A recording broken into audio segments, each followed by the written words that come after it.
ಅಪ್ಪ ನಿಮ್ಗೆ ಕೊಟ್ಟಿರೋದೊಂದು ದೊಡ್ಡ ಕೊಡುಗು ಅಂದರೆ ಅವ್ರ ಕೊನೆ ಹೆಸರು ರಾಯ್. ನಾನು ಕರೆಯೋದೇ ಜನರು ರಾಯ್ ಅಂತ. ನಮ್ಮ ಅಪ್ಪನ ಕೊಟ್ಟಿರೋ ಹೆಸರು. ತುಂಬ ಖುಷಿ ಆಯಿತು. ಧ್ರುವಣ್ಣ ಬಂದರು, ತಿನ್ನಲಿಲ್ಲ ಅಂದರು, ಬೇಡ ಅಂದರು ತಿನ್ನಿಸಿದ್ರು, ಪ್ರೀತಿ ಕೊಟ್ಟರು. ಮೊನ್ನೆ ಧ್ರುವ ದಸರಾ ಅಂತ ಒಂದು ಪ್ರೋಗ್ರಾಮ್ ಇತ್ತು. ಅಮ್ಮ ಅಣ್ಣ ಬರ್ತೀನಿ ಅಂತೆಲ್ಲ ಎಲ್ಲರೂ ಹೇಳಿದ್ರು. ಎಲ್ಲರೂ ಬರ್ತೀವಂದರು, ಯಾರೂ ಬೇಡ ಅಂದರು. ನಾನು ಒಬ್ಬನೇ ಕರ್ಕೊಂಡೋಗಿದ್ದು. ನಾನೇ ಅವನ ಕೈ ಹಿಡಿದು ಕರ್ಕೊಂಡೋಗಿ ಧ್ರುವ ಅವ್ರ ಹತ್ರ ಎಲ್ಲ ಧ್ರುವ ಮಾಮ ಹತ್ರ ಮಾತಾಡಿಸ್ದೆ.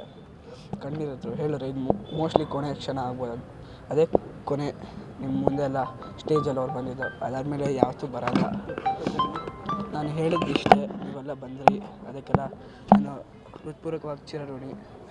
ನಮ್ಮಪ್ಪ ಹೇಳಿರೋ ಮಾತು ಕೊನೆಯದಾಗಿ ಕ್ರಿಕೆಟ್ರ್ ಆಗೋ ಮಗನೇ ಅಂತ. ಅದನ್ನು ಈಡೇರಿಸೋದೇ ನನ್ನದು. ಹೇಳಿದ್ರು ನಿನ್ನ ಐಡಲ್ ಯಾರು ಅಂತೆಲ್ಲ ಕೇಳಿದ್ರು. ಹೇಳೋದು ಧೋನಿ, ವಿರಾಟ್ ಕೊಹ್ಲಿ ಅಂತ ಹೇಳಿದ್ರು. ಅವ್ರು 100 ಪಟ್ಟಷ್ಟು ಮಾಡಬೇಕಂತ. ಇವಾಗ ನಮ್ಮ ಅಪ್ಪನ ಕೊನೆ ಆಸೆ, ನನ್ನ ಮೇನ್ ಗೋಲು ಓದೋದು ಏನೂ ಇಲ್ಲ. ನಮ್ಮ ಅಪ್ಪನಿಗೋಸ್ಕರ ವಿರಾಟ್ ಕೊಹ್ಲಿ ಅಲ್ಲ, MS ಧೋನಿ ಅಲ್ಲ, ಅವ್ರು 100 ಪಟ್ಟಷ್ಟು ಮಾಡ್ತೀನಿ. ಬಟ್ ನಾನು ಎಷ್ಟೇ ರನ್ಸ್ ಹೊಡಿಬೋದು ಕ್ರಿಕೆಟಲ್ಲಿ, ಬಟ್ ಎಷ್ಟೇ ಕ್ಯಾಚಸ್ ಹಿಡಿದ್ರು ಕೂಡ, ಮ್ಯಾನ್ ಆಫ್ ದ ಮ್ಯಾಚ್ ಸಿಕ್ಕಿದ್ರು ಕೂಡ ಚಪ್ಪಾಳೆ ಹೊಡ್ಯೋಕ್ಕೆ ನಮ್ಮ ಅಪ್ಪ ಇರೋಲ್ಲ. ಅದೊಂದು ಬೇಜಾರಾಗುತ್ತೆ. ಯಾರೇ ಬಂದು ಹೇಳ್ಬೋದು, ಬಟ್ ತಂದೆ ಸ್ಥಾನ ಯಾರು ತುಂಬ. ನೀವ್ಯಾರು ನಿಮ್ಮ ತಂದೆಯವ್ರ ಜೊತೆ ನೊಂದ್ಕೊಳ್ಳೋದಾಗಿ ಏನೋ ಬೈಯೋದಾಗಿ ಮಾಡಬೇಕು. ಇವಾಗ ನಾನು ಬೈಬೇಕಂದ್ರೂ ಜಗಳ ಮಾಡೋಕ್ಕಂದ್ರೂ ಇರೋಲ್ಲ. ಸೊ ಆ ನೋವು ನನಗೆ ಗೊತ್ತು.